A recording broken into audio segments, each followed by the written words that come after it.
Landecho. Hola, Mari. Investigación, eje espía oculto detrás de ese perfil. Y Moni y yo. Mucho gusto estar aquí esta mañana con ustedes. Yo ya traigo ahorita como la inercia porque justo a esta hora es la clase de Filosofía del Derecho en la UNAM desde hace 17 años. Entonces ya traigo así como ahorita toda la actitud porque pues, empezó esa clase a las 7. Ya me vine para acá. Ya me están uniendo más personas. Bueno, pues vamos a platicar sobre un tema que es muy cercano pues a todo este asunto del derecho electoral y del derecho a la participación política, tratando, digamos, de aunarlo a todo este desarrollo que ustedes traen sobre el pensamiento crítico, ¿no? Entonces, el título de la clase concretamente es Participación Ciudadana, Difusión y Educación Electoral para fomentar el pensamiento crítico. Entonces, la propuesta es tratar de asociar todos estos temas que hoy en día nos preocupan dentro del derecho electoral al pensamiento crítico o aplicarle pensamiento crítico a todas estas fórmulas que tienen que ver con la participación política o participación ciudadana, con los temas democráticos, con el propio ejercicio del derecho electoral. Eso es lo que haremos en esta sesión, ¿no?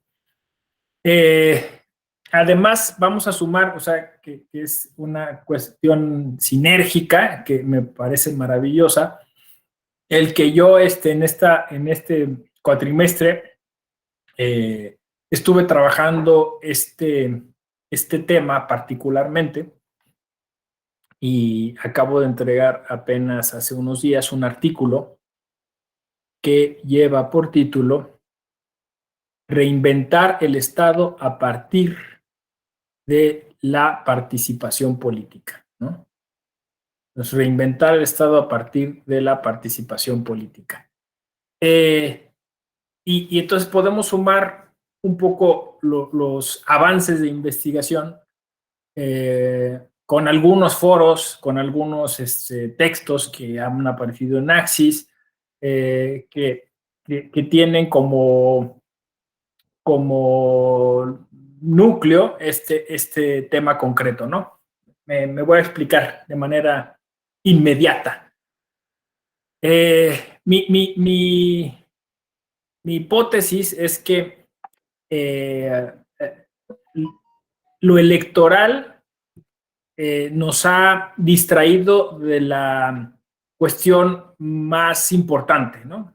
O lo voy a decir en otros términos, ¿no? Es decir, hablar del derecho electoral nos ha hecho perder tiempo en los asuntos que realmente son trascendentes. Mi idea es que al final de cuentas lo electoral remite muchas veces en el imaginario colectivo a las elecciones. Entonces las elecciones se circunscriben a un tiempo-espacio muy específico y entonces eso termina por ser contraproducente porque parece que no ponemos atención que lo más importante pues es el derecho a la participación política, ¿no? Es decir, nos equivocamos en el nombre, ¿no? No tendríamos que, es más, no tendría que ser Escuela Judicial Electoral, sino tendría que ser Escuela Judicial para la Participación Política, ¿no? O un derecho a la participación política, que me parece que es el género y la especie es el derecho electoral. Entonces, justo en el tema que hoy nos convoca, y que además aunque se ha convertido en un lugar común, no es algo en lo que se profundiza demasiado. ¿Qué significa participar? O sea, ¿qué significa que nosotros podamos encontrar espacios, instrumentos que nos generen nuestra expresión de ideas, nuestro derecho a la asociación, nuestro derecho a la información? O sea, es un todo que el derecho electoral ha tratado de de acomunar, pero insisto, el nombre queda corto. Por eso es que en algún punto en el imaginario colectivo la gente dice, ¿y para qué tanta parafernalia, ¿no? O sea, ¿para qué un institutos electorales? ¿Para qué un tribunal electoral? Reformémoslo y quitémoslo todo, ¿no? Al final las elecciones, insisto, tienen un tiempo-espacio. Entonces, no le hace honor a todo lo que tenemos en mente, el nombre derecho electoral, ¿no? No sé qué piensen ustedes, pero insisto, a mí me parece que se queda muy corto para todo lo que se hace. Claro, esto alguien puede decir, ¿y ahora cómo le hacemos para cambiarle el nombre a todo, no? Pero bueno, en algún momento se le puso ese nombre y yo creo que se le puede cambiar. Yareli. Adelante, Yareli. No te escuchamos. Ya. Buenos días. La verdad es que sí se queda muy corto. La ciudadanía, las personas piensan, en primer lugar, que no hay institutos políticos locales. Los soples no existen. Es el IFE, porque ni siquiera es INE, es IFE. Sí, sí. Primero. Segundo, Instituto Nacional Electoral y institutos estatales electorales. Precisamente hacen referencia solo a las elecciones y para la gente lo único que son las elecciones, pues es el día de la jornada electoral. Es lo único. Entonces, pues sí, hay razón de que no tengan que existir los institutos, ¿como para qué?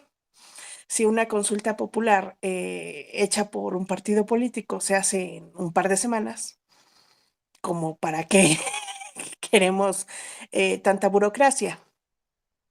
Otra, por ejemplo, ahorita que tengo la oportunidad de laborar en el Tribunal Electoral de la Ciudad de México, la verdad es que tienen instrumentos de participación que todo el tiempo estamos como si fuera proceso electoral. Ejemplo de ello es el pasado proceso de participación ciudadana, que justamente ahorita nos están llegando todas las impugnaciones que se vinieron a raíz de ese proceso de, bueno, de esos proyectos de presupuesto que se votaron en una consulta ciudadana como si fuera un día de la jornada electoral. También tenemos las elecciones de usos y costumbres de los diferentes estados, en donde eligen, por ejemplo, en Puebla eligen juntas auxiliares, en Tlaxcala, eh, ay Dios, en Tlaxcala pues son también comunidades que eligen también por usos y costumbres, y pues en varias partes de la República Mexicana, o sea, realmente tiene mucha razón de ser eso de que no son elecciones y estamos, bueno, la ciudadanía en general tiene un concepto muy pequeño de lo que realmente abarcan todo lo que vemos. Bueno, hasta los institutos locales tienen que ver con las elecciones de en las escuelas, que me parece una locura, pero bueno, así es. Pues eso sería. Gracias. Sí, exacto, Yareli. Yo he ido avanzando por ahí. O sea, ya que te liberas del nombre, o sea, ya que te atreves, entonces empiezas a mirar que las tremendas y enormes posibilidades que tenemos de resignificar todo esto, ¿no? O sea, y que o sea, le haría muy bien pues, digamos, no solamente a nivel institucional, sino a nivel social. Me voy a explicar. Creo que hay una trampa en esto del derecho electoral. Es que el tema es que parece que no es solamente el nombre, sino tiene que ver como con toda una epistemología, o sea, es decir, como qué es lo que se espera que la gente evoque cuando escucha lo electoral. Como dices tú, en el mejor de los casos lo relaciona con el IFE, ¿no? O con una credencial, o con el día de las elecciones, o con el voto y ya, ¿no? Y entonces me parece que eso le ha favorecido a un tipo de clase política. sea, es decir, hay gente que dice, pues sí, a mí me conviene que solamente la gente se preocupe por estas cosas el día de la elección, ¿no? Entonces, creo que ahí hay un tema que es ligado o que está ligado directamente a pensamiento crítico. No hay en los sistemas contemporáneos una real intención de incorporar a la ciudadanía. A ver, ahí va la hipótesis, ¿no? O sea, hay una manera, ¿cómo diría yo?, de instrumentalizar a la ciudadanía. O sea, a mí me sirve para ganar poder, a mí me sirve para llegar a un lado, a mí me sirve para obtener firmas, para justificar eso, para que vayan a votar. Pero no me interesa lo más mínimo que realmente la ciudadanía participe, ¿no? Y por eso entonces elige el nombre electoral, porque efectivamente la pretensión no es de que se genere pensamiento crítico en la ciudadanía, que se genere sociedad civil, que se generen, pues eso, iniciativas de la sociedad. O sea, es decir, no hay un planteamiento horizontal, sigue habiendo un planteamiento vertical. Y lo electoral entonces se convierte en ese ejercicio autoritario y no democrático. Esa es mi hipótesis. Porque, claro, con lo electoral tienes más posibilidades de administrar esa distancia entre instituciones y sociedad. O sea, te dejan tranquilo, porque entonces no tienes que estar preocupado pues por generar esas inercias horizontales, ¿no? Básicamente, pues tú controlas los tiempos, tú controlas los plazos, tú controlas los formatos, los requisitos, los procesos, los procedimientos, ¿no? De otra forma, tendrías que apelar a un tipo de constructivismo, a un tipo pues eso, de involucramiento mayor de la sociedad, ¿no? Entonces, con lo electoral tienes como esa posibilidad de administrarte, ¿no? De alejarte. No sé si se percibe esto, ¿no? Y a mí por eso entonces me resulta chocante, porque me resulta, como estaba diciendo yo, instrumentalizar a la sociedad. O sea, que te sirva para algo. Entonces, como lo he dicho en otros lados, lo electoral se convierte en una gran oficina de empleos. A ver cómo ven esta provocación, ¿no? O sea, es decir, lo vemos así, casi no se racionaliza así, porque obviamente eso es muy, ¿cómo diría yo? Es muy lastimoso, ¿no? O sea, pero básicamente es, ¿qué quieres con lo electoral? Obtener un cargo público. No querrías representar a la sociedad, no querrías ser la voz de la sociedad, no, quiero un chamba. Y todo el sistema electoral entonces está para dar chamba. Sí, Juan Adolfo. Gracias, doctor. Buenos días a todas, a todos. Hace poco tuve oportunidad de estar en una mesa de entrevista, de diálogo con el tema de mecanismos de participación ciudadana, pero estaba ahí un exregidor, porque ya no lo es, lo acaba de concluir, pero él ha estado mucho en la sociedad civil, pero de la organizada, de las asociaciones, y ha trabajado en esto de la participación. Y durante la plática, él mencionó algunos aspectos que me parece que abonan, ahorita lo he comentado, doctor, que sí, que la participación ciudadana la ubicamos luego en lo electoral, pero que deberíamos de pensar en otras formas de participación de la ciudadanía en las comunidades, sobre todo en las comunidades rurales, donde participan y no es para una cuestión de elección. Mencionó él, me pareció muy claro, estas cuestiones que se organizan para hacer jornadas, donde aportan su mano de obra para mejorar el entorno, para mejorar la calle, para mejorar la escuela.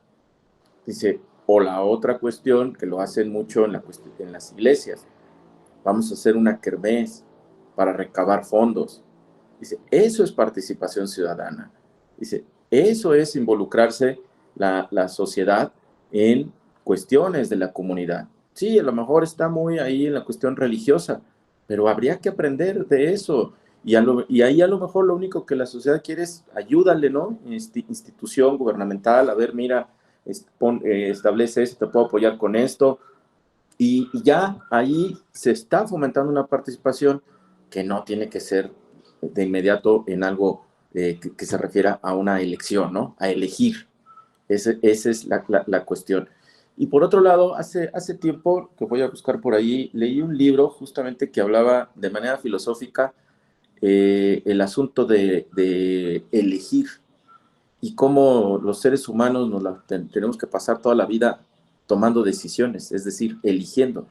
Tienes que elegir, pero creo que ahora lo veo crítico, creo que nos lo han llevado al extremo, ¿no? A que todo tiene que ser votaciones, todo tiene que ser elecciones, cuando bien pudiera haber otras formas, otras maneras de platicar, de llegar a ciertos acuerdos, o esta parte de la participación también. Creo que hay otras formas. Gracias. Eso, Juan Adolfo. Entonces estamos como sintonizados, ¿no? También Yareli ya lo exponía, ¿no? Es que a veces las clasificaciones, las categorías, o sea, nos impiden mirar las conexiones que hay en todo este asunto, ¿no? Y fíjate, porque decía, estamos sintonizados porque efectivamente cuando nos pidieron en la Escuela Judicial Electoral que emprendiéramos un programa de podcast, ¿no? O sea, radio para internet, vamos a decirlo así. A mí se me ocurrió que el nombre más adecuado era Decídete, ¿no? Un poco jugando porque en el Tribunal Electoral todo le termina con T, ¿no? Infórmate, ¿no? Del Tribunal Electoral. Yo jugaba, Decídete. Y me decían, ¿y de qué va a tratar el programa? De decisiones. Entonces, claro, cuando tú sales de lo electoral y entonces, ¿qué está en el núcleo de eso, no? O sea, ¿qué está en el núcleo de la participación? Decisiones. Y las decisiones, esas sí nos interesan a todos. No sé si me explico. O sea, es que el régimen vertical y autoritario, como está planteado, no me refiero a México, o sea, me refiero a la política y al Estado moderno, ¿no? O sea, es decir, esto opera en casi todos los países, ¿no? Es decir, impide realmente esa construcción de ciudadanía, ¿no? Entonces, si tú empoderas a la ciudadanía, le dices, es que tú tomas decisiones todos los días. O sea, decides si irte en pecero o irte en taxi, ¿no? Decides si vas a comer chilaquiles o vas a comer tamal, ¿no? O sea, estás tomando decisiones y esas decisiones eventualmente son colectivas. O sea, son decisiones que tienes que tomar junto con otras personas. Y esas decisiones eventualmente entran en la esfera pública y eventualmente incluso tienen un valor jurídico. Y entonces, si tú empiezas en algo tan sencillo y tan cercano a la gente, o sea, entonces dices, claro, me interesa que haya alguien que sea especialista en la toma de decisiones públicas, ¿no? Y al final de cuentas eso es una votación, como dices tú, ¿no? Y luego empiezas a problematizar y dices, ¿puede haber otra manera de tomar decisiones sin que necesariamente sea lo que la mayoría decide? Porque a veces a lo mejor lo que la mayoría decide puede ser lesivo para una minoría, ¿no? O sea, ahí es donde empiezas a hacerte preguntas y es, claro, ¿no? Entonces, efectivamente, si tú lo empiezas a ver de manera más humana, pues más crítica al final, y empiezas a generar esas inercias, empiezas a encontrar que pues efectivamente la gente participa políticamente de muchas maneras. Lo dijo Yareli, ¿no? Pues que en las escuelas los padres de familia votan, ¿no? Votan de si el día del maestro lo van a celebrar en el salón de fiestas o lo van a hacer en el parque o les van a llevar comida a los maestros y luego incluso generan o lo institucionalizan, ¿no? Asociación de padres, eligen una mesa directiva, le dan un periodo de tiempo para hacer después una nueva elección, ¿no? Y eso, pero claro, alguien diría, es que eso no es electoral, ¿no? Pero es participación política. Y se toman decisiones de ese mismo tipo en los sindicatos, en los ejidos, en las comunidades agrarias, en las comunidades indígenas. Y bueno, en las comunidades indígenas tiene valor electoral, pero eso porque nosotros decidimos dárselo, ¿no? Y no lo tiene, o sea, no lo tiene en los parlamentos, donde también se hacen votaciones y se toman decisiones. Es decir, es que son nuestras malditas categorías que no nos dejan avanzar en las conexiones, ¿no? Pues sí, porque al final lo que estaríamos buscando es una cultura democrática en la que la gente sabe tomar decisiones de manera responsable. Eso es lo que tendríamos que estar buscando. Y quizá el nombre hoy no nos alcanza, insisto, porque el derecho electoral, ¡pum!, otra vez nos hace ese reduccionismo y nos mete a una idea muy normativa, muy esquematizada, ¿no? Y nos impide ver todas estas conexiones. Que, insisto, servirían muchísimo para justificar la existencia pues eso, de instituciones que tienen que cuidar o velar por esa toma de decisiones, por esa participación política, por esa participación ciudadana, ¿no? Porque además esa participación política no es lisa y llana. Ahí les va, este es lo interesante, ¿no? Tú no vas y dices, ya tomo la decisión y ya. No, para tomar una decisión te tienes que informar. Entonces, vamos a decirlo así, el derecho a la participación política es un derecho bisagra. O sea, es un derecho que sirve para que otros derechos puedan materializarse. En principio, el derecho a la libertad de expresión, ¿no? Es decir, tú vas a manifestar tus ideas, vas a manifestar tu voluntad política. Creo que esto es mejor que esto otro, y vas a dar tus argumentos, ¿no? Derecho a asociarte, porque en cuanto encuentres a otras personas que coinciden en la misma idea contigo, pueden decir, pues vamos a estar juntos para llevar a cabo este proyecto más adelante, ¿no? Eso para mí es la participación política. Pero para tomar esas decisiones tienes que informarte. Entonces necesitas tener derecho a una información de calidad, a una información veraz, ¿no? Derecho de réplica, porque pues, eventualmente si esa información te lesiona, tú puedes ir y decir, no estoy de acuerdo, y entonces convierte el derecho a la participación política en un derecho fundamental, literalmente, para que la vida pública exista, ¿no? Si no, al final es puro control, ¿no? O sea, es alguien que desde la cúpula está tomando las decisiones para que todos las sigamos. Si no funciona así, entonces no hay una democracia real, a mí me parece, ¿no? O sea, entonces creo que por ahí va la idea. O sea, es decir, el pensamiento crítico llevado a su máxima expresión, es decir, socializando el pensamiento crítico, democratizándolo, haciéndolo como un mecanismo, un recurso necesario para que la sociedad pueda encontrar distintas maneras de tomar decisiones, distintas maneras de participar, pues eso es lo que realmente salvaría el sistema, ¿no? O sea, es lo que haría que las personas realmente estuvieran opinando sobre lo que consideran es importante, ¿no? Y ya después, obviamente, se trataría de articular todas esas opiniones, se trataría de consensarlas, ¿no? Pero lo primero es que realmente la gente opine, ¿no? O sea, que realmente la gente participe. Por eso creo que no se dice mucho sobre la participación política, porque básicamente pues se mantiene en una especie de situación nada más como discursiva o hueca, no sé cómo decirles.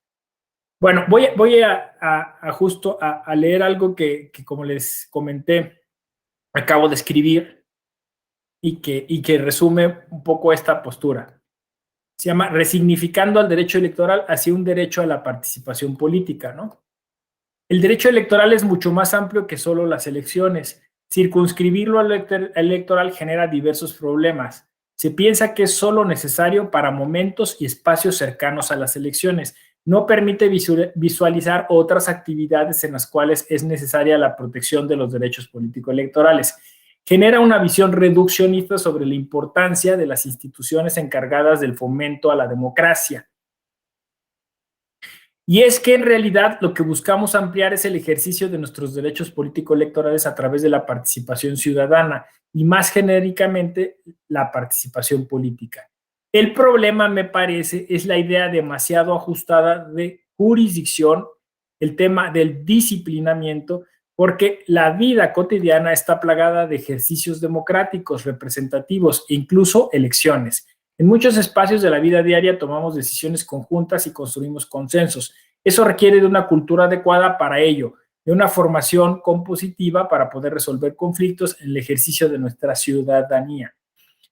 Y bueno, pues ya pusimos estos ejemplos, ¿no?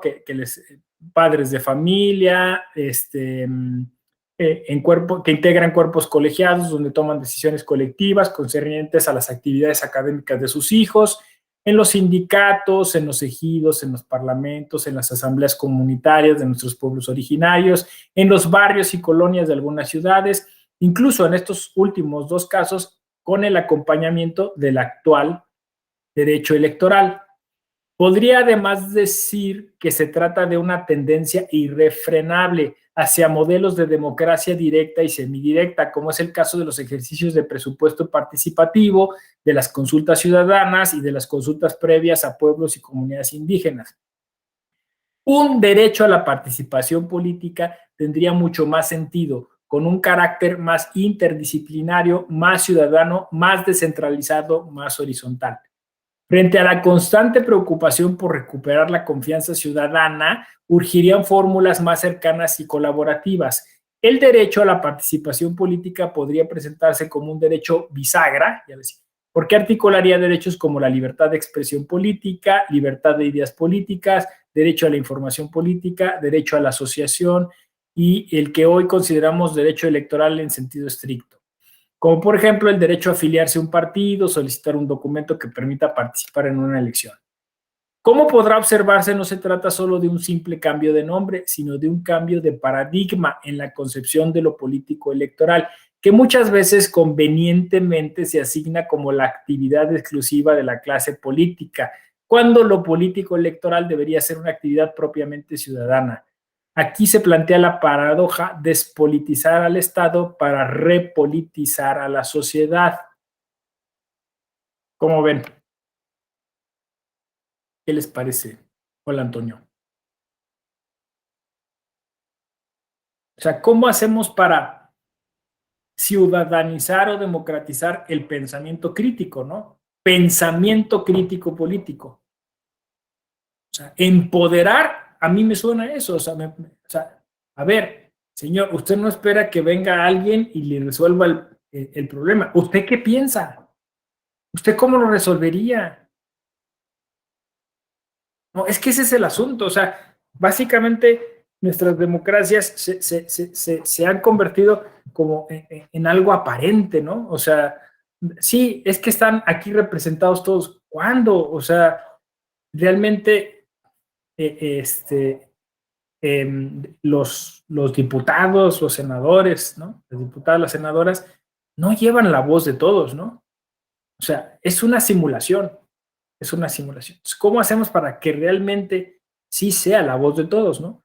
Entonces, así podríamos decir que de alguna forma el derecho actual no es un derecho legítimo, porque no es un derecho construido en función de las verdaderas necesidades de la gente, ¿no? Sino de lo que cree el disque representante, porque no representa nada.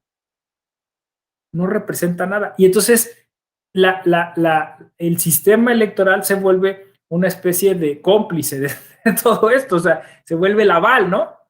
Norma, adelante. Muy buenos días, maestro, doctor, perdón, compañeras, compañeros. Fíjate que abonando a eso, me gustaría decir que yo le apostaría muchísimo al tema del desarrollo de la competencia o habilidad del pensamiento crítico a la formación ciudadana o formación en ciudadanía desde edades tempranas, José Ramón. Es decir, empezar desde la infancia, me explico, a problematizar a las niñas, niños y antes de que sean adolescentes, ¿no? Como a conflictuarlo todo, como a criticarlo todo, lo que apuesta mucho la educación activa, ¿no? como no comprarte la idea todo el tiempo de lo que dice la tele. Somos una generación, yo me acuerdo, digo, estaba muy chavita, muy chavita, cuando surgió este tema con el chacachac, ¿no? ¿Cuánta gente creyó que sí de verdad echabas un jabón a una cubeta y giraba esa cosa? Bueno, lo mismo te digo que yo sigo cuestionándome por qué un expresidente puede tener en su rancho, por ejemplo, una toma de huachicol, pero que no le importa al 90% de la gente, no con la que discuto, comparto, no le interesa. O sea, eso no lo ven relevante. ¿Por qué no lo ven relevante? O sea, no hay creo yo, una formación o educación ciudadana a temprana edad, antes, ¿no?, de lo que se considera ciudadano hoy en nuestra legislación o ciudadana, y que también le apostaría mucho, José Ramón, a la ciudadanía social, ¿no?, de la que hablan muchos teóricos. Me parece que es, híjole, algo como una herramienta maravillosa para el desarrollo del pensamiento crítico y la aplicación. Muchas gracias. Estoy totalmente de acuerdo contigo. Gracias, Norma. Siempre tus participaciones muy nutridas, ¿no? Estoy de acuerdo porque de alguna forma estas malditas categorías, ¿no? O sea, por ejemplo, cuando dices, vamos a trabajar con niños o con adolescentes, no, porque todavía no son ciudadanos, ¿no? Como si a partir de los 18 les llegara por ciencia infusa la conciencia política, ¿no? Entonces, es que los niños, claro que toman decisiones, y si no los formas desde muy pequeños para que sean conscientes de ello, a los 18 no les va a venir como por arte de magia, ¿no?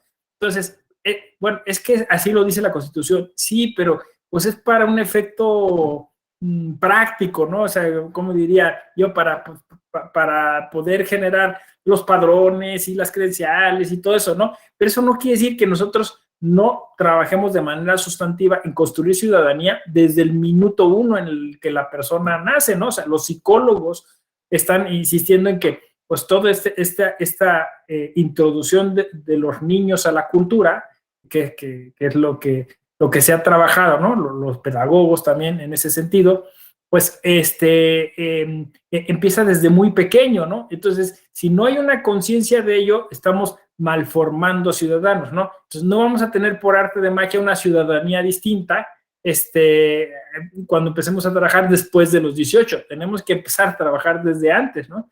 E incluso alargar el concepto de ciudadanía, porque al final lo que estamos buscando es quien vive dentro de una ciudad, ¿no? Quien participa dentro de una ciudad, ¿no? Porque desgraciadamente nos cargamos el término política, ¿no? Cuando decimos los políticos no nos referimos a los ciudadanos, nos referimos a una clase distinta, a unos bichos raros que solo están viendo por sus intereses. Juan Adolfo, adelante. Gracias. No, totalmente de acuerdo con lo de Norma, y yo diría que en algún momento lo he pensado, que la materia de civismo debería también de reforzarse, que no sea nada más una cuestión de apréndete los artículos, estos son tus derechos, estos son tus libertades, sino que se agregue, por ejemplo, una materia de formas de resolver problemas sociales, y en la que no tengamos que recurrir a las elecciones, sino que sea a través del diálogo, de buscar generar consensos o buscar incluir a todas las opiniones, ¿no? Yo en mis clases distribuyo temas a exponer, y lo más fácil sería de manera autoritaria, exponen ustedes, o sorteado, y no, lo que hago es pongo el listado, les digo, elija cada quien uno, y vamos a buscar la manera en que cada quien elija el que quiere, y para eso elijan dos opciones, por si una ya está seleccionada, puedan elegir otra, y de tal manera consensamos cuáles son los temas, sin necesidad de votación, sin necesidad de sorteo, y sin necesidad de una imposición. Yo así lo creo. Pero eso debería generarse desde la infancia, también la cuestión de las sociedades de alumnos, pero no nada más que la formen y ya, sino conducirlos, explicarles para qué es, reúnanse, platiquen, pero creo que a veces justamente la clase política a lo mejor a eso le tiene miedo, a que la sociedad esté organizada y que estas estructuras sociales que había o que hay, que se han partidizado, estos de jefe de manzana, del representante de la colonia, de la comunidad, en algunas zonas, pues es partidista, ¿no? Es parte de la estructura ya de un partido o lo ha sido, y que habría que justamente ciudadanizarlo más y que la autoridad inmediata desde los ayuntamientos generara esas estructuras sociales para desde ahí ir atendiendo las necesidades de la comunidad. Pero bueno, viene junto con educar desde la infancia, ¿no? Adolescencia, de diálogo y asociación, y con eso participación, ¿no? Hay que darle tiempo a esa cuestión de la participación en el ámbito público. Gracias. Sí, fíjate qué interesante porque entonces, insisto, le damos este giro a las cosas y encontramos, por ejemplo, que ese derecho a la participación política, pues sería un derecho mucho más amplio en cuanto a rango de edad, ¿no? O sea, es decir, ya los niños tendrían este derecho y las niñas, ¿no? Obviamente, para esas decisiones que toman pues, en los distintos ámbitos de su vida pública, ¿no? Sobre todo, pues, escolar.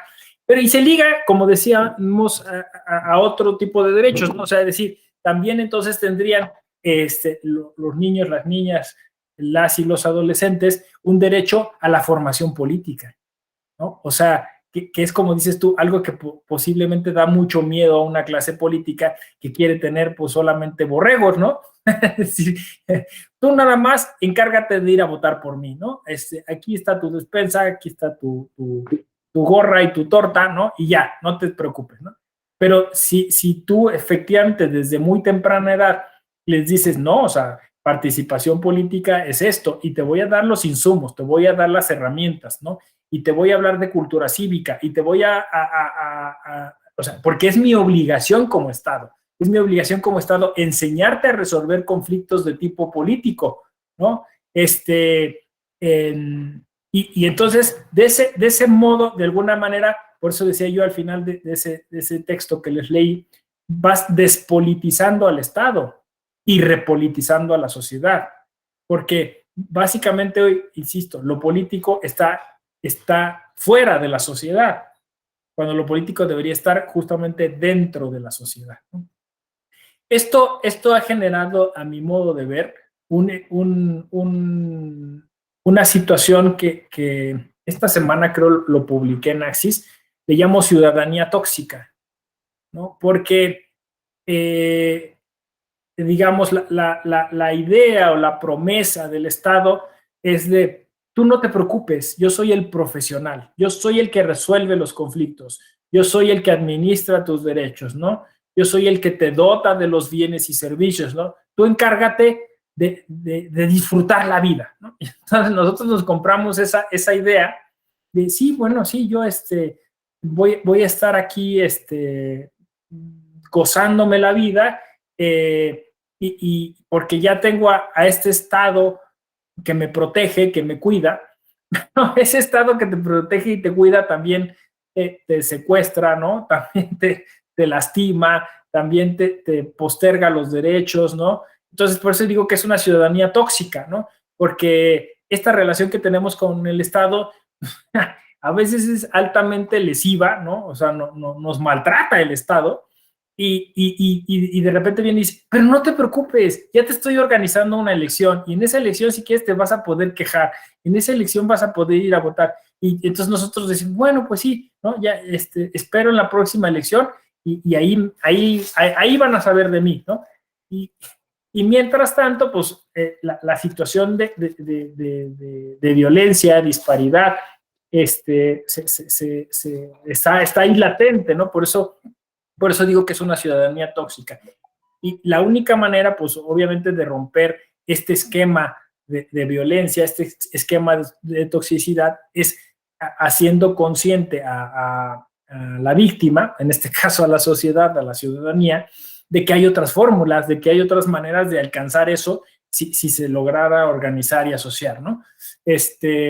Pero claro, esto supone un modelo distinto de Estado al que hoy tenemos. No sé si se logra percibir, ¿no? O sea, porque el Estado que hoy tenemos, pues es un Estado que basa su fuerza justamente en esta base social que es condescendiente, que es apática, que es poco crítica, ¿no? Y que de alguna manera no participa, ¿no? Entonces, por eso quizá ese es el tema, por eso no se habla de participación política, ¿no? O sea, porque eso, como dijiste muy bien tú, Juan Adolfo, pues significaría un despertar en la sociedad que pondría en aprietos al Estado, ¿no? Ahora sí, el Estado tendría que hacer lo que ha prometido, ¿no? Y no sé si esté dispuesto a eso, ¿no?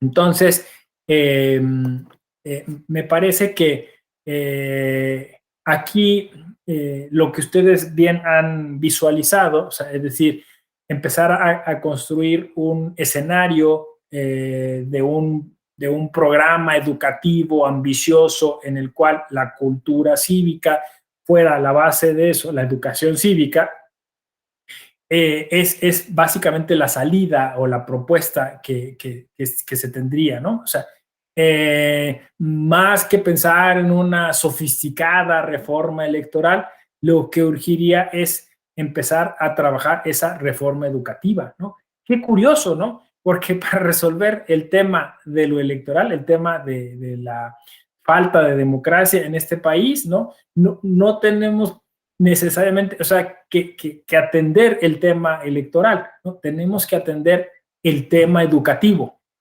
¿no? Que desgraciadamente y al día de hoy no es un tema prioritario, ¿no? Y bueno, no solo no es un tema prioritario, sino que además es un tema que también está secuestrado por una serie de mafias, ¿no? O sea, que tiene sentido porque, pues obviamente, en lo educativo estaría el cambio social, pero pues hay sectores de este país que no les interesa que se dé ese cambio social, ¿no? O sea, insisto, que instrumentalizan a la sociedad y que esperan que esa sociedad siga siendo apática, parsimoniosa, ¿no? Aletargada, no sé, los adjetivos aquí sobran, ¿no?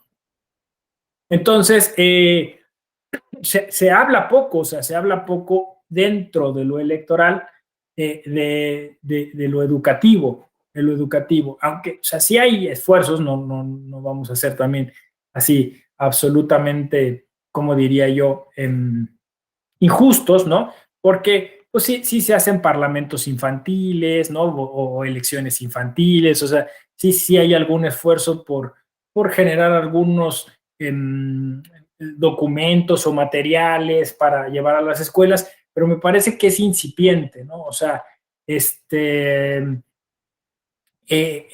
aquí la solución es a futuro, ¿no? Nosotros quizá incluso no lo lleguemos a ver, pero sí está en esta generación al menos plantearlo, o sea, replantear al Estado como hoy lo concebimos y replantear el sistema, ¿no? Porque si no, ¿qué les gusta? ¿Que estemos otros 10 años haciendo reformas electorales? Y no vamos a solucionarlo, no vamos a solucionar nada, ¿no? Porque al final el know-how, la estructura es la misma. O sea, la misma es, bueno, y ahora esperemos que ahora sí sea el bueno, ¿no? O sea, que ahora sí nos saque de todo, ¿no? Y así estamos nada más cambiando, como bien decía, demanda más, ¿no? Porque la solución no es en una persona, ¿no? O no es en un grupo de personas, ¿no? Tiene que ser en la sociedad. Y como está planteado hoy, solamente puede ser así. O sea, vamos a elegir a una opción política, a un partido político, a alguien que tiene carisma, cruzando los dedos porque tome las decisiones correctas, ¿no? Pero otra vez nos volvemos a desinteresar del problema, se lo pasamos a alguien más. Y desgraciadamente, ese alguien más no necesariamente tiene en mente resolver los problemas nuestros, ¿no? Tiene como primer fin resolver sus problemas. O sea, sus problemas, incluso, como decía yo, hasta de trabajo, ¿no? O sea, decir, ya tengo una chamba, ¿no? Y ahora le doy chamba, pues, a la gente que es cercana a mí, ¿no? O sea, le doy chamba a la gente que conozco, a la gente que puede, en la que puedo tener confianza, no sé, ¿no? Y claro, creamos muchos candados para que supuestamente eso no suceda, pero, insisto, como el know-how es ese, cualquier cambio estructural no importa, porque al final la estructura se sigue operando siempre del mismo modo, ¿no? O sea, volvemos siempre a los mismos vicios, volvemos siempre a los mismos problemas. Básicamente yo diría, estamos atendiendo las consecuencias, no las causas, ¿no? O sea, reforma electoral para ver lo que podemos cambiar de lo que estamos haciendo mal, pero no estamos viendo que el origen quizá es como decimos, como estábamos ahorita comentando, de tipo educativo, ¿no? Entonces, creo que por ahí es donde está empantanado todo esto, ¿no? Entonces, ¿cómo hacemos para que un diplomado como el que ustedes están tomando, que lleva por título Pensamiento Crítico, hagamos ese ejercicio de ciudadanización del pensamiento crítico, ¿no? ¿Cómo hacemos para llevar el pensamiento crítico a todos los niveles, ¿no? Ese sería el gran reto. Tendríamos que encontrar algún detonante a nivel social. ¿Podrían hacerlo las instituciones? ¿Qué instituciones lo harían? ¿Tendríamos que crear otro tipo de instituciones? ¿Cómo ciudadanizamos esas instituciones? Yo creo que el primer reto es a nivel cultural. O sea, tenemos que cambiar la idea de servicio público. O sea, porque, insisto, si todo el sistema electoral está planteado como en términos de una gran oficina de empleos, ¿no? Entonces, la gente lo que está buscando es un cargo público para resolver un problema inmediato que es justamente tener trabajo, ¿no? Entonces, ¿cómo hacemos para cambiar eso y que realmente se convierta en un espacio, en un área de oportunidad para que quien llega ahí realmente esté representando y pensando en los demás, ¿no? Alguien podría decir capacitación, ¿no? Ya decían ustedes, ¿no? Empecemos con las generaciones más jóvenes y empecemos teniendo esta aproximación hacia el poder político de manera más responsable. Alguien incluso diría, incluso es un tema de ética, ¿no? O sea, es volver a hablar de la ética, ¿no? Que en algún punto pues se desterró de los estudios, se desterró de la función pública, ¿no? Esas son las ideas que más o menos pues traigo en la cabeza. ¿Ustedes qué más podrían agregar? ¿Qué más se les ocurre? Juan Adolfo, Mari, Antonio, ¿alguien más? Sí, adelante, Mari. Gracias. Yo creo que aunado a todo lo ya comentado por mis compañeros y por usted, yo sí considero que como la falta primordial que nos hace falta como sociedad, además de la educación, y no digo solo educación en materia política o en materia electoral, sino en materia general como sociedad, como ser humano, y que tal vez eso derive en esa apatía que no nos sentimos parte de nuestro propio estado y por eso mismo no conocemos nuestros derechos ni sabemos que nuestras ideas aportan, podemos tener cierta representación o incluso llevar propuestas a nuestros congresos locales y darle seguimiento, no sé, pero sentirnos parte de nuestro propio estado primero, de nuestra ciudad, de nuestra comunidad, para después escalar al sistema nacional y sentirnos tener esa identidad de nuestro estado y de nuestra cultura. Educar a nuestros hijos desde pequeños a que sus decisiones son tomadas en cuenta a que sus opiniones no son equivocadas, porque pues cada quien pensamos de forma diferente, pero sí coincido en que hay que educarlos a que cuestionen todo, a que se sientan parte de la toma de decisiones, porque se van a saber escuchados y se van a saber respaldados en cierta forma de que si se llega a algún consenso, se le va a dar seguimiento a las ideas que se propongan, y eso nos fortalecería un poco. No sé. Sí, sí, no, estoy totalmente de acuerdo contigo. Yo sé que es un lugar común, pero muchas veces se habla de cambio de paradigma, ¿no? Y creo que es justo lo que estás planteando, ¿no? Sí, Araceli, adelante. ¿Qué tal? Buenos días, compañeros, a todas, a todos. Bueno, creo que es un tema bien interesante el que se está planteando. Sin duda el trabajo desde la infancia es bien importante, pero casi imposible porque hay por ahí un sindicato que complica muchísimo las cosas, o algunos sindicatos que complican muchísimo las cosas y que no han permitido el desarrollo en la educación.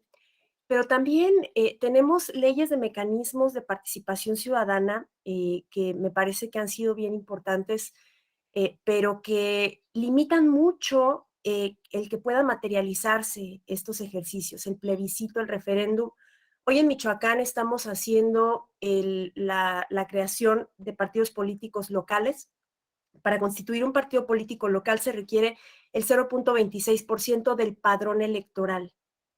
Para promover un plebiscito o un referéndum se requiere el 1.5% del listado nominal. Hoy pareciera que es más fácil y es más accesible el lograr el porcentaje de personas que requieres para lograr constituir un partido político que para promover un plebiscito o un referéndum, que además se establece este límite del 40% por lo menos de participación para que entonces el resultado sea vinculante. Me parece que son inalcanzables. Desconozco en el Estado de México qué tan flexibles son, pero en el Estado de Michoacán no se ha realizado ningún ejercicio de este tipo. Pues el porcentaje es alto y es, de alguna manera, es más estricto que para la creación de un partido político. Y mira que la creación de un partido no es cualquier cosa, ¿no? Entonces, pues desde ahí se refleja la poca intención y las pocas ganas de dejar que participen. Para una consulta popular se requiere el 2.5% del listado nominal. El 2.5% del listado nominal es pues muchísimo, ¿no? Entonces, bueno, lo dejo por ahí también como un reto al que se tiene que llegar, pero que difícilmente los órganos políticos, los congresos del Estado se han atrevido o se atreven a tocar. Hemos hecho llegar propuestas de reforma para disminuir estos porcentajes y ni lo voltean a ver. No tienen ningún interés en abrir la participación a la ciudadanía, la participación efectiva, ¿no? Sí, muchas gracias, Araceli. Sí, pues justamente ahora sí que con estos casos y esos ejemplos que estás dando tú muy puntuales, pues demuestras un poco lo que comenzamos diciendo, ¿no? En esta clase, y es que efectivamente no hay un interés porque la ciudadanía participe, ¿no? O sea, ese es el tema, o sea, por eso decía un cambio de paradigma, porque no nos está, a la clase política no le está interesando escuchar a la gente y saber qué opina, ¿no? O sea, quieren seguir, incluso básicamente podríamos decir, entre líneas de lo que tú comentabas, pues es la partidocracia. O sea, a los partidos se les sigue dando una serie de privilegios, ¿no? Que además pues malversan y pervierten, ¿no? Porque básicamente parece que el partido político estuviera diseñado en el peor de los casos para hacer negocio, ¿no? En el mejor de los casos, o más bien, en el mejor de los casos para hacer negocio, en el peor de los casos, pues para hacerse del poder, y colocar a la gente, a su gente, para después generar leyes a modo que les permita, pues, llegar con sus contratos y lograr sus nexos y aumentar, pues, obviamente ese poder de la clase política, ¿no? Entonces, frente a estas otras fórmulas de democracia directa o semidirecta a las que tú apelas, pues ahí estaría la solución, ¿no? O sea, ahí estaría la solución de vamos a generar esas otras opciones, como lo planteaba Juan Adolfo. Yo te pongo otro caso, ¿no? El caso de las candidaturas independientes. O sea, al final de cuentas, también, o sea, tú ves como a regañadientes y casi, pues porque fue una sentencia de la Corte Interamericana, pero México no le quiere entrar a ese tema de lleno y bien, ¿no? Porque están cómodos así, o sea, la clase política está cómoda funcionando así, ¿no? No haciéndole caso a la gente, no permitiéndole a la gente otras maneras de incorporarse al debate político. Y parece, yo lo veo así como a regañadientes, como de limosna, casi, ¿no? O sea, cuando dices, por ejemplo, candidaturas indígenas, porque estamos, insiste, no tenemos indígenas en los congresos, necesitamos ver a nuestros indígenas ahí representados, ¿no? Y el tema se va a empezar a alargar, porque después vamos a querer ver que estén las personas con algunas discapacidades también en los congresos representadas, o las personas que representan comunidades de diversidad sexual, los vamos a querer ver. ¿Y qué hacemos? Una cuota, hay algo a través del partido político, no sé, pero no hay una real intención política de incorporar a la gente. Tienes toda la razón, ¿no? Y por eso ese cambio de paradigma pues implicaría reformularlo todo en función de la ciudadanía. Yareli aquí nos comenta, dice, despolitizar al Estado, abre signo de interrogación. Para politizar a la sociedad es complicado, ya que a la ciudadanía no le interesa demasiado participar, sobre todo en las ciudades donde más politizada está la gente, es en los pueblos, donde se reúne para discutir los problemas del pueblo y la gente se conoce y donde les interesa. Sí, por eso en este diplomado de pensamiento crítico había una clase, ¿no?, sobre interculturalidad, porque básicamente esa democracia directa que sí se vive en las comunidades es la que requerimos en las ciudades, ¿no? Porque las ciudades se han convertido, pues sí, en un espacio de aislamiento, curiosamente, ¿no? O sea, la gente está luchando por sobrevivir y no le preocupa asociarse, ¿no? Sí, Yareli, adelante. Un ejercicio que recientemente viví y el cual critiqué muchísimo, que no es un ejercicio político, más bien para mí fue un ejercicio de comunidad. No sé si ya hayan oído de nueva plataforma, bueno, ni tan nueva, creo que ya tiene 7 años aquí en México, que se llama BlaBlaCar. Bueno, a mí me pareció muy interesante el hecho de reunirme con un grupo de personas y viajar y realmente cooperar con el viaje, y lo que les comentaba en el viaje, pues que era un ejercicio plenamente de comunidad, porque entre los 3, 4 pasajeros que estábamos cooperando con un fin. Entonces, digo, lo comento precisamente en este sentido de del ejercicio de la ciudadanía, que bueno, en este caso no es ciudadanía, más bien dicho, es un ejercicio comunitario. Que estos pequeños intentos yo creo que son buenos, porque de hecho todo el viaje me la pasé hablando acerca de lo que es un instituto electoral local, y ellos se sorprendieron porque no tenían ni idea. Entonces, creo que más ejercicios como estos deberían de existir para que nos interconectemos.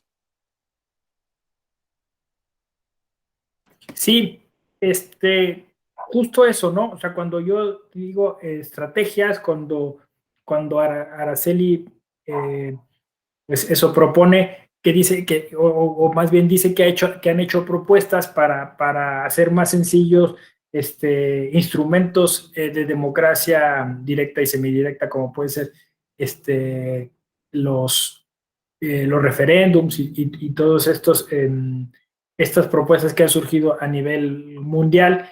y que en México todavía no terminan por cuajar. Efectivamente, nos referimos a estrategias que pudieran provenir de lo institucional o que podían provenir, como dices tú, Yareli, también de esas iniciativas ciudadanas para lograr articular estas decisiones y aprender a organizarnos y aprender a opinar y aprender a respetar las opiniones de los demás y cuando haya conflictos aprenderlos a resolver. Urge todo lo que pudiera venir de ahí y que pudiéramos apoyarnos en la tecnología, ¿no? Aplicaciones, chats, foros, observatorios, ¿no? O sea, todo eso me parece que es el camino idóneo, ¿no? Decía yo ahí en el escrito que me parece que también es una tendencia esto del presupuesto participativo, aunque en algunos casos, como es el de Ciudad de México, a veces también se ha pervertido y ha generado algún tipo de cacicazgos, pero me parece que esa es la fórmula, ¿no? O sea, es decir, que en los barrios, en las colonias, la gente salga y se reúna y tome decisiones de cómo se va a utilizar el dinero que le corresponde a la colonia para resolver temas de seguridad, de alumbrado, de pavimentación, de mantenimiento a las áreas públicas, lo que sea, ¿no? Pero que empiece a tomar decisiones, ¿no? Que no espere que las decisiones vengan de alguien más. Y esas escuelas de formación cívica, pues estarían ahí latentes, porque me parece los partidos políticos han abandonado esa vocación que deberían de tener como escuelas de democracia, ¿no? Porque adolecen de lo mismo, o sea, es decir, están demasiado verticalizados, hay un ejercicio autoritario del poder, ¿no? Entonces, no ha resultado. Yo sé que es un tema polémico. ¿Qué va a pasar con los partidos políticos? Dicen, los partidos políticos parecen una institución necesaria para la democracia, pero no nos convence, ¿no? Yo decía por ahí en un escrito que es una especie de mal necesario, ¿no? O sea, por el momento no encontramos otra manera, otra fórmula pues de generar esa llegada a los cargos de elección, pero sí nos está lamentablemente lacerando mucho, ¿no? El ejercicio poco democrático que algunos partidos políticos tienen, ¿no? Por aquí, Yareli, tú también agregabas desarrollar la conciencia individual, pero el cómo es lo difícil. La gente está muy aletargada por tanta plataforma de entretenimiento que existe hoy. Yo soy de la idea que podemos utilizar como área de oportunidad esas mismas plataformas, ¿no? No sé, pero miren, a mí me llamó mucho la atención, no sé si ya lo mencioné aquí, pero justamente lo pongo en este escrito sobre la participación política que espero publicar en breve. Me llamó mucho la atención que dos de las grandes producciones cinematográficas de esta temporada tienen que ver con este tema. O sea, me llamó muchísimo la atención que pues una superproducción como es el caso de Batman, ¿no? Tiene como tema pues todo este asunto de las elecciones, ¿no? Entonces, pudiendo elegir cualquier otro problema, esta casa productora pues elige como una especie de thriller político, y entonces Thomas Wayne se postuló para alcalde. Thomas Wayne, que es un empresario, pero que tenía una especie de interés social y que iba a crear un fideicomiso, luego se corrompe ese fideicomiso, viene un alcalde que se perpetúa en el poder, que está aliado con la mafia y que está operando las elecciones y que en algún punto, pues, bueno, así inicia de hecho la película, es asesinado. Este magnicidio, pues, genera toda la trama y en medio está una elección, ¿no? Está una elección pendiente, o sea, y ahí vamos viendo, pues, todo ese conflicto social que va generándose, pero la cultura también, pues, enfatizando mucho como la lucha por el poder, ¿no? O sea, porque al final también está ahí como la legalidad y la corrupción que hay dentro de las instituciones y Batman tratándolo de corregir desde fuera, que eso pues es la recurrencia dentro de esta historia de The Batman, ¿no? En ese universo. Y luego está Animales Fantásticos, Los Secretos de Dumbledore. También, otra vez, una elección, una preocupación porque la gente está siendo manipulada. Tiene también unas cosas muy poderosas esta película, porque quien ha seguido la saga, pues este villano que en la última película ha sido acusado, ¿no? de atentar contra los magos y también contra los moguls, está siendo enjuiciado y de repente por un acto de corrupción termina siendo candidato, ¿no? Entonces, es maravillosa esa escena en la que dice, apenas ayer era un criminal y hoy ya es candidato, ¿no? Pues, que es una especie de llamada de atención de la cultura popular hacia los sistemas políticos contemporáneos. También en esta trama, pues se trata de corromper todos los instrumentos que se tenían disponibles, inclusive uno de tipo mágico que tiene que ver con un animal, por eso se llama Animales Fantásticos, pero pues otra vez, ¿no? Se trata de una elección, se trata de la preocupación de que pudiéramos estar siendo manipulados o manipuladas y que finalmente entonces los sistemas electorales son inservibles. Fíjense lo que está diciendo la cultura popular, ¿no? Que al final la trama se desarrolla en paralelo. O sea, uno podría como ciudadano o ciudadana decir, mira, pues va a haber elecciones, aquí tomamos decisiones, hay estas instituciones que califican las elecciones, parece que está todo correcto, parece que ya eligieron un nuevo candidato, pero en realidad cuando tú ves la película desde afuera, pues tú te estás dando cuenta que está habiendo manipulación, que está habiendo control, que está habiendo falsas noticias, o sea, todo lo que ya sabemos. Esto es, al final, lo que está diciendo la cultura popular es gravísimo, ¿no? Es decir, creamos toda una parafernalia que se llama sistema electoral que nos cuesta muchísimo dinero y que no está funcionando para lo que es, porque al final la trama se resuelve detrás del telón. No sé si me explico. O sea, diría Lassalle, son los factores reales del poder que se están poniendo de acuerdo para ver cómo se va a determinar la elección, ¿no? Y claro, en estas películas, pues como son ficción, al final pues es un golpe de suerte el que logra la justicia poética, ¿no? Porque en el caso de Batman, pues finalmente sí se elige a una alcaldesa, que en los dos casos, fíjense, en los dos casos ganan mujeres. Y aunque la operación criminal continúa, pues podríamos decir que más o menos van a tener una vida tranquila porque sí llegó la persona idónea. En la otra trama igual llega una mujer, pero pues estaban así a punto, casi ya habían nombrado al criminal como líder, ¿no? Si no es porque llega al final el héroe y salva la situación, pero no en todos los sistemas electorales va a haber un héroe que nos salve al final, ¿no? Entonces, no sé, hay una preocupación constante, me parece legítima, de que quizá nuestros sistemas están siendo operados subrepticiamente, ¿no? Y que no importa toda la legislación, todas las reformas, todos los candados, si no cambia esa cultura, si no cambia esa manera en la que se relaciona el poder político con lo electoral y con la participación ciudadana, entonces las cosas no van a cambiar, ¿no? ¿Cómo ven? ¿Ya vieron las películas? No. ¿Sí? ¿Sí, Toño? ¿Ya viste las dos películas? Bueno, pues no quise spoilearles nada, pero es fin de semana, pueden, las que no, y los que no hayan visto las películas pueden acercarse a eso. Pero yo diría que podríamos apoyarnos de eso, o sea, es decir, al final hay que encontrar esa área de oportunidad.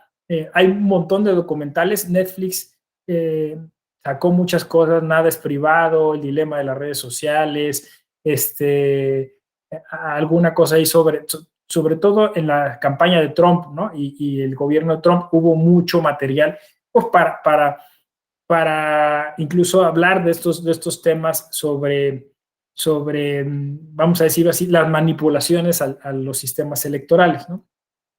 Y casi siempre pues están ligados estos temas con la tecnología. O sea, que esa es la otra cuestión, ¿no? O sea, ¿cómo vamos a hacer con esa tecnología que pues eventualmente tiene un inversionista detrás que tiene intereses comerciales, ¿no? Y que quiere que gane un candidato porque le va a favorecer en los intereses comerciales. Entonces, también tenemos que irnos por ahí porque al final la participación política ya la estamos desarrollando a través de esas plataformas y tenemos que tener una alfabetización digital adecuada para que ese pensamiento crítico, como decían ustedes, no termine alienándonos, o sea, es decir, termine siendo el antídoto contra esa alienación tecnológica que sufrimos, ¿no? O sea, el algoritmo, la inteligencia artificial, pues es una forma de manipulación. O sea, al final pudiéramos tener todos nuestro supuesto derecho a participar políticamente a través de una plataforma, pero resulta que esa plataforma nos está condicionando, ¿no? A nivel neuronal, básicamente nos está diciendo qué decisiones tomar, ¿no? Y eso lo está enfatizando mucho la cultura popular, ¿no? Bueno, ¿algún comentario? ¿Alguna cuestión adicional que deseen agregar? Bueno, yo hasta aquí lo dejaría. Al final es viernes, el cuerpo lo sabe, no hay que abusar, ¿no? Y hay que también generar esos espacios lúdicos en los que, como dicen algunos teóricos, a veces podemos llegar a mejores acuerdos y consensos que estarnos siempre peleando, ¿no? Entonces, yo aquí lo dejaría. Les agradezco muchísimo su atención, sus comentarios estuvieron muy interesantes. Gracias, Mari, Yareli, gracias, Araceli, Juan Adolfo, que comentaron, gracias a los demás que estuvieron aquí presentes, Dulce. Cuídense mucho, bonito fin de semana. De tarea nos vamos a ver las películas. Sí, claro, sí, véanlas y van a ver cómo trata sobre estos temas que hemos estado comentando. Hasta luego.